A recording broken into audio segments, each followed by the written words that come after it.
Hello, Todd Dunn here. This is the 11th video in my chronic lymphocytic leukemia series. It's also the first in a series of videos I plan to make about Medicare for people who have chronic lymphocytic leukemia. In this video, I'm going to be basically laying out what Medicare is, what the different parts of it are, and a little bit about each of those parts. In later videos, we'll go into more detail about picking a particular drug plan, for example, or making other decisions connected to Medicare. I'm not going to do it all in one video because I'd like to keep the video of a manageable size. So, let's get going and have a look at Medicare. This slide shows that Medicare can be a little bit complex. There's traditional Medicare, there's Medicare Advantage, there's Part A, Part B, Part C, Part D, there's drug coverage, there's donut hole, there's premiums, copays, deductibles. All of these things are terms that you need to know if you're going to understand Medicare. So, let's try to make a little bit of sense out of this jumble of terminology that is Medicare. Now, move these things around a little bit, try to get them a little more organized so that they make a little more sense by themselves. And here we go. I've got them all grouped into the two major types of Medicare plans that you can have: traditional Medicare and what's called Medicare Advantage. I've also made a third group down here with premiums, copays, and deductibles because both traditional Medicare and Medicare Advantage have premiums, copays, and deductibles.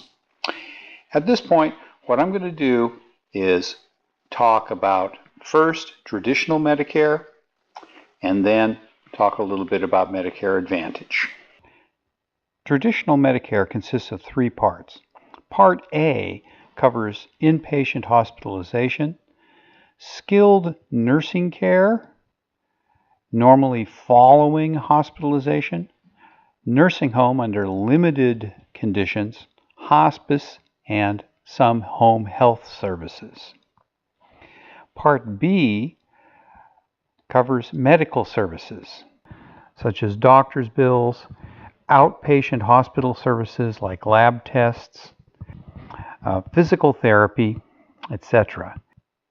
Part D is prescription drug coverage, which is all prescription drugs except those when you're an inpatient in the hospital.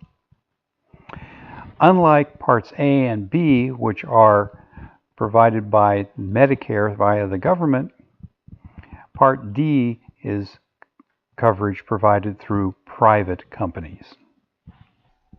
Now let's consider Medicare Part A in a little bit more detail. What I'm going to do in the next couple of slides is show you what Medicare Part A covers and how much it pays. Also, we'll discuss the premium and the deductible. Medicare Part A primarily covers inpatient hospital charges. I'll go into exactly what that includes in just a little bit. One thing it does not cover while you're in the hospital is doctor's services. So if you're in the hospital and your doctor comes to see you, that's not covered under Medicare Part A. So what's the premium?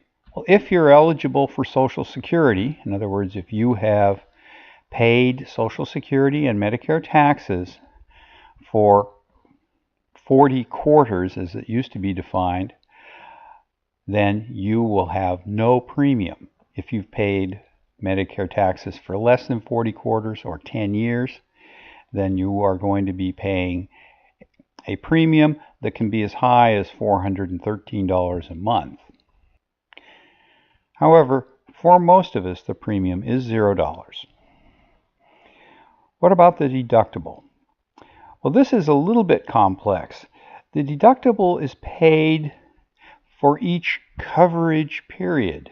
It happens in 2018 to be $1,340.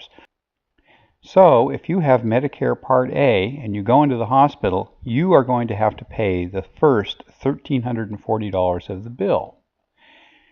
But the critical part is, what is a coverage period?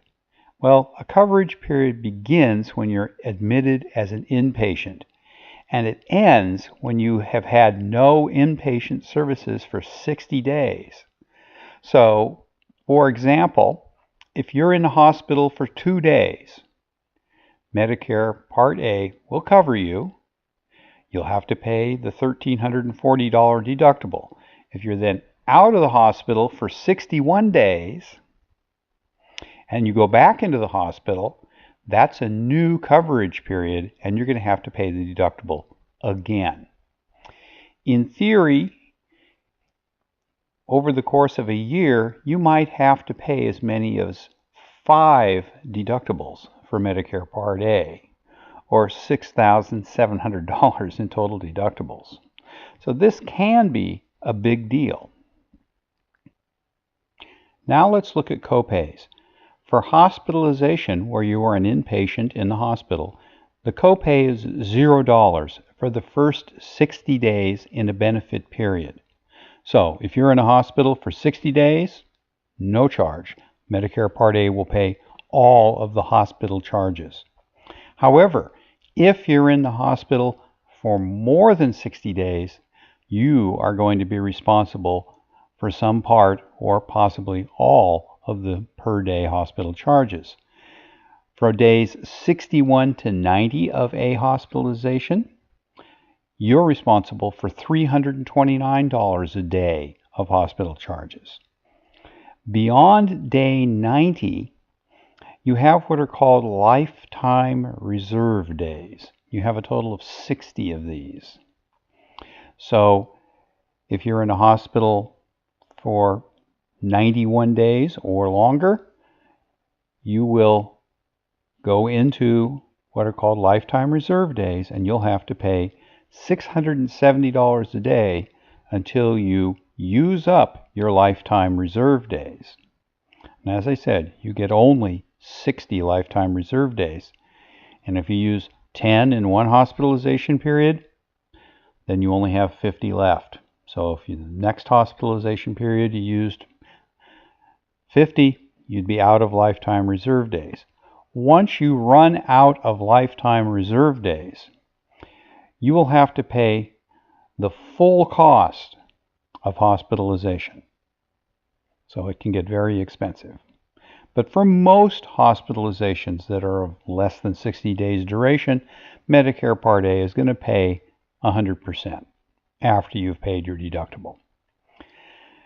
Another thing that Medicare Part A covers is skilled nursing facilities. This basically applies if you've been in a hospital. Let's say you went in and had bypass surgery. When you come out of the hospital, you're going to have very significant limitations put on you, and you might need to go into a skilled nursing facility for the rest of your recovery. If you go directly from the hospital into a skilled nursing facility as for part of your recovery, Medicare Part A will pay 100% for the first 20 days. If you're there for more than 20 days, up to 100 days, Medicare Part A will pay all but $167.50 a day. So you will have to pay $167.50 a day. Again, these are the amounts for 2018. They change a little bit every year. And if you're in that skilled nursing facility for longer than 100 days, you're responsible for the full cost. Now let's move on to Medicare Part B. Medicare Part B covers what are called medical services. Primarily, this is doctor's services, medically necessary tests, some preventative care, hospital outpatient charges. For example, if you have CLL and you go into the hospital for infusion therapy on an outpatient basis. Medicare Part B will cover that. Some durable medical equipment, ambulance charges, drugs administered in the clinic and as part of outpatient services, such as infusions. It also covers vaccinations and some other things. When you sign up for Medicare, they're going to send you a book that's about 200 pages long that describes what Medicare covers, and I certainly don't have time to go into all of that now. So what are the premiums, deductibles, and copays? The premium in 2018 for Medicare Part B is $134 a month. It is higher for high earners. And the point where you're considered a high earner is about $85,000 for a single individual and about $170,000 for a couple. So for most of us, the premium is $134. If you want to find out what the premiums are for high earners, you're going to have to go and look at the Medicare website where they give the details. What's the deductible? In contrast to Medicare Part A, which has quite high deductibles, the annual deductible for all services in a calendar year starting on January 1st is $183. Again, this is the 2018 deductible. Premiums and deductibles change a little bit every year. What about the copay? The copay for Medicare Part B services is 20% of the Medicare approved amount, and that applies after you've met your deductible. The Medicare approved amount is one of a couple of things that you're going to see on a Medicare statement, and a doctor can charge up to the Medicare approved amount. However, there's a lower amount that Medicare pays doctors who accept what is called Medicare assignment. And that's what Medicare will actually pay out. If you go to a doctor who accepts Medicare but does not accept assignment, the doctor can charge you up to the Medicare approved amount, and you're responsible for the difference between the Medicare approved amount and what Medicare would pay the doctor if the doctor accepted assignment. That difference is called an excess charge. So that gets a little bit complex, but we'll come back to that when I talk about Medigap insurance. Now let's look at Medicare Part D. Medicare Part D is prescription drug coverage. That means drugs that you get from a pharmacy as an outpatient. So if your doctor gives you a prescription, you go to your pharmacy and it's filled, Medicare Part D drug coverage kicks in. In contrast to Medicare Part A and Medicare Part B, which are administered by Medicare itself, Part D coverage is administered by private insurers. Coverage varies by location. For most locations, there are 10, 15, perhaps 20 or more different Medicare Part D plans available. Each company offers different plans. The details of the plans can be important. In particular, different plans cover different drugs. The drugs that an individual plan covers are called the formulary for that plan. And if you are thinking about a particular plan, it's worthwhile to go to their website and take a look at their formulary to see if the drugs that you are taking or might be taking, especially expensive drugs like ibrutinib or venetoclax, are in their formulary. because if they're not in the formulary, they're not going to pay for them. Now, what about premiums? Premiums vary by company. The premiums range from a low of around $15, and again, this varies from location to location, sometimes county by county within a state, and definitely between states, up to over $100. Premiums are higher for high earners, again, as defined by Medicare, and you'll have to go to the Medicare website to see the details of this because it gets a little bit complex.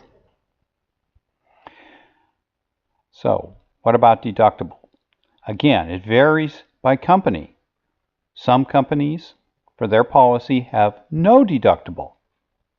Some companies, like the policy that I have no deductible for what are considered generic drugs, but deductibles for any brand name drugs. At any rate, whatever the deductible is, the maximum deductible for 2018 is set by Medicare, and it is $405. So you cannot have more than a $405 deductible. Now let's look at Medicare Part D copays. Copays vary based on the particular policy that you have and the company that issues it, and also dependent on a stage of coverage. Well, what do I mean by stage of coverage? Well, Medicare Part D drug plans have 3 payment stages. The initial stage applies when total drug costs are from $0 to $3,750. Once again, these are 2018 numbers. Exactly how much the copay is varies by company, and normally the copay will kick in after you have met your deductible, if there is one. Furthermore, the copays vary by the type of drug you have. Generic drugs will have the smallest copays, brand name drugs will have intermediate copays, and specialty drugs will have the highest copays, sometimes in the 25 to 40% range. The next coverage stage is what's called the coverage gap. This is also referred to in the popular press as the donut hole. Originally, when Medicare Part D was first introduced, the coverage gap was really a gap where you had no coverage. You had to pay 100% of your drug expenses. That has changed, and under current law, the coverage gap is gradually going away, and I believe it goes away completely in 2020. But in 2018, the coverage gap extends from $3,750 in total drug costs to $5,000 in total drug costs. Basically, when you're in the coverage gap in terms of your expenditures, you will pay no more than 35% of the cost of brand name drugs and no more than 44% of the cost of generic drugs. Finally, the third stage is what's called the catastrophic coverage stage. Currently, this applies when you have spent $5,000 or more on drugs. And again, this $5,000 is what you and the drug company have spent. In the catastrophic coverage stage for 2018, you will have a copay of $3.35 for generics, $8.35 for a 1-month prescription of a brand name drug, or 5% of the cost of the drug, whichever is higher. This becomes significant when you have an expensive drug like ibrutinib, which many CLL patients are now getting prescribed, where the cost per month is approximately $10,000, so you'll end up paying 5% of that, or $500 a month. This brings up one other thing that I would like to say about Medicare Part D drug plans before we move on to the next part of Medicare. And that is Medicare Part D, by law, cannot negotiate drug prices. They have to pay the full retail price, which means that you're going to pay the full retail price of very expensive drugs in some cases, which makes for very high copays. Now I'm going to move on to Medicare Supplement plans, often called Medigap insurance. Medicare Supplements help to pay deductibles and copays for Medicare Parts A and B. How much they pay depends on the particular plan you buy, and I'll go into that in a little bit. Supplement policies, like Medicare Part D prescription drug insurance, are issued by private insurance companies, but they're regulated by Medicare. Supplement policies come in a number of different varieties. They're designated by letters. So there's type A, B, C, D, F, G, K, L, M, and N. All policies of a particular type, such as type A, have to offer the same basic benefits, but the insurance companies that issue the plans can add additional benefits to a policy if they wish to. Those additional benefits tend to include things like some vision coverage for eye exams for glasses, for example, or maybe even the cost of a pair of glasses, and some dental coverage.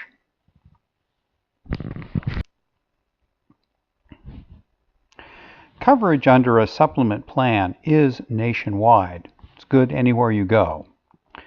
However, not all supplements are offered everywhere. For example, you can't necessarily buy a G supplement in every location.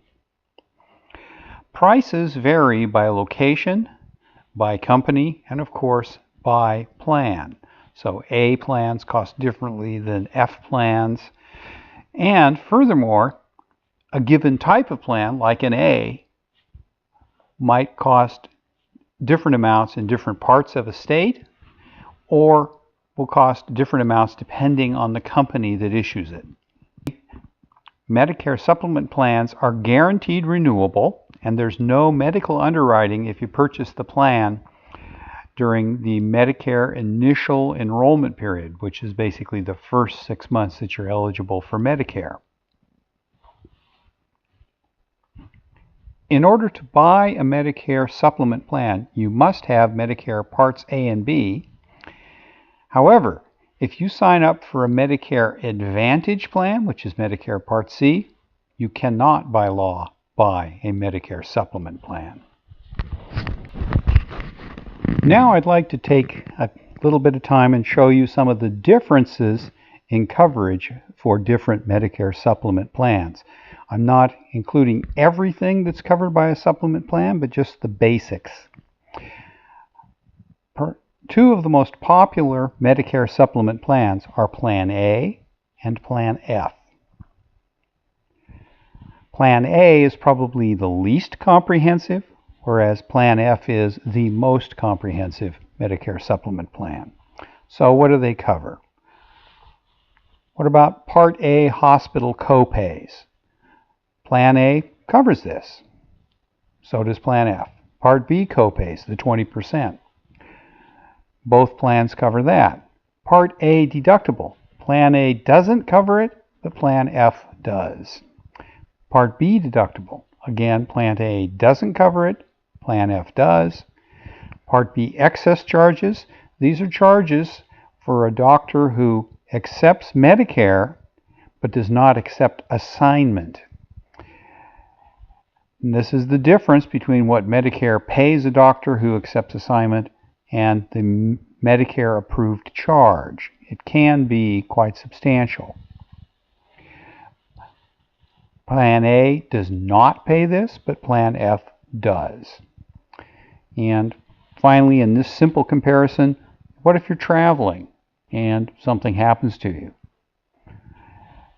Plan A provides no coverage. Plan F will pay 80% of your foreign medical expenses up to a plan limit, which is usually a lifetime limit of $25,000. And let's look at premiums. Plan A usually runs somewhere in the $100 to $125 a month range. It can be a little more, it can be a little less. As I said, plan costs vary by company issuing the plan and by location. Plan F, cheapest one I've seen, is around $180 a month, and they go up to about $250 a month. Now let's move on to the last part of Medicare, which is Medicare Part C, which is also called Medicare Advantage. Medicare Advantage is private insurance that's regulated by Medicare in terms of what features the plan must have. It replaces Part A and Part B coverage. Now, plan availability varies considerably by location, as does cost. In order to sign up for a Medicare Part C or Medicare Advantage plan, you must pay your Medicare B premium in addition to any plan premium. Now, not all plans have an additional premium. The more basic ones don't have an additional premium. You just pay Medicare Part B. But the more comprehensive plans do have an additional premium. And they range up to a couple of $100s a month. But there's a lot of variation from zero in additional premium right up. Like other private insurance plans, these plans have deductibles and copays, but the coverage must be at least the same as Medicare Part A and Part B coverage. And also, like other private insurance, these plans have provider networks and may not offer any coverage at all outside the network, or may only offer limited coverage. In other words, the copay and deductible may be higher if you go outside of network. Or if you go to a specialty center someplace else in a different state, you may have no coverage at all. Medicare Advantage plans may offer Medicare Part D drug coverage, or they may not, in which case if you want drug coverage, you'll have to buy a separate Part D plan. However, if they do provide drug coverage, it is going to be the same as normal Medicare Part D. And any out-of-pocket limit that the plan has for other coverage won't apply to drug coverage. A Medicare Advantage plan may have an out-of-pocket limit, which limits the total you'll have to pay for copays and deductibles. This is something that Medicare Parts A and B do not have. Okay, that pretty much summarizes the basics of Medicare, what the different parts are, and a little bit about what they cover and how much they cost and how they work. In future videos, I'm going to go into the details of the individual types of plans, and I'm also going to spend some time talking about how to pick a plan and what, in my opinion, are your best options as a CLL patient. Thanks for listening. Hope you enjoyed it. Give me a thumbs up if you did. Subscribe if you'd like to get notification of future videos in this series. And if you have any comments or questions, I will respond to them.